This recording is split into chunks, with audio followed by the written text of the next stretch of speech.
Guys Doraemon का ये episode शायद ही आपने देखा हो।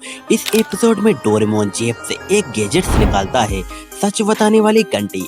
ये घंटी किसी के सर पर बांधी जाए तो वो सिर्फ सच ही बोलेगा। नोबिता सबसे पहले जियान और सुनियो पर ये घंटी आजमाता है। जियान बोलता है मुझे गाना गाना नहीं आता, लेकिन जब मैं गाता हूँ तो लगता है कि मैं सुपरस्टार हूँ। और फिर सुनियो बोलता है मैं अपनी मम्मी से रोज झूठ बोलता हूँ कि मैं पढ़ाई कर रहा हूँ। नोबिता स्कूल जाकर ये घंटी टीचर पर भी बांध देता है। टीचर बोलते हैं मुझे बच्चों को पढ़ाना बहुत बोरिंग लगता है। ये सुनकर पूरी क्लास के बच्चे हंसने लगते हैं। नोबिता अपनी मम्मी पर भी ये घंटी बांध देता है। मम्मी बोलती है जब मैं गुस्से में नोबिता को डांटती हूँ तो ज्यादातर टाइम मुझे पता नहीं चलता कि नोबिता ने क्या किया। नोबिता खुशी से उछल पड़ता है। नोबिता बोलता है देखा मैं बेवजह डांट खाता हूँ। गाइस ये एपिसोड सीजन 3 का 582 एपिसोड है और इस एपिसोड का नाम the truth banner is always correct है। ये इंटरनेट पर अवेलेबल नहीं। शिनचैन की उल्टी दुनिया शिनचैन का ये एपिसोड डार्क और अनसुलझा है।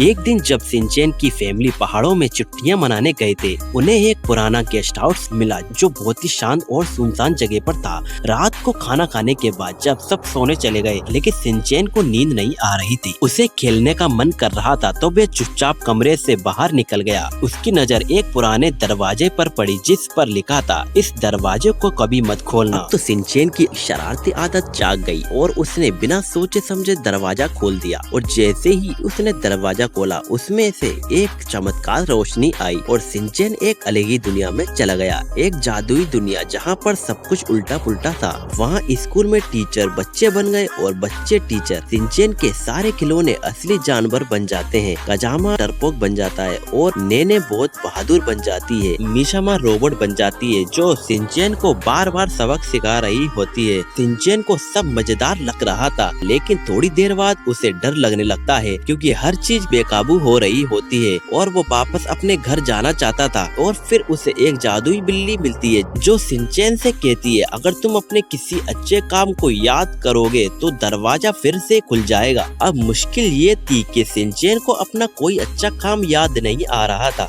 बहुत सोचने के बाद उसने याद किया कि उसने एक बार हिमाबारी के लिए दूध गर्म किया था जब मम्मी बिजी थी। इतना याद करते ही दरवाजा खुल जाता है और वो अपने घर वापस आ जाता है। सुबह जब सब उठे तो शिनचैन को कुछ भी याद नहीं था, बस उसके हाथ में एक चमत्कार जादुई गेंद थी। French animated show Oggy and the cockroaches जो फ्रांस कंट्री का एक एनिमेटेड शो है। जब इस शो को 1998 में लॉन्च किया था तब इसका नाम ओगी एंड द कॉकरोचेस ही रखा गया था, लेकिन जब 2009 में इसे इंडिया में हिंदी डब में लॉन्च किया गया तो इसका नाम ओगी एंड तिलचट्टे रखा गया। लेकिन किसी वजह से 2012 तक इसका original name Oggy and the cockroaches ही रखना पड़ा और अब पूरी इंडिया में इसी नाम से फेमस हुआ है। तो गाइस अगर वीडियो आपको पसंद आई है तो वीडियो को लाइक कर देना और ऐसी फैक्ट और इंटरेस्टिंग वीडियो देखने के लिए हमारे चैनल को सब्सक्राइब कर लें और कमेंट में बताना वीडियो कैसी लगी।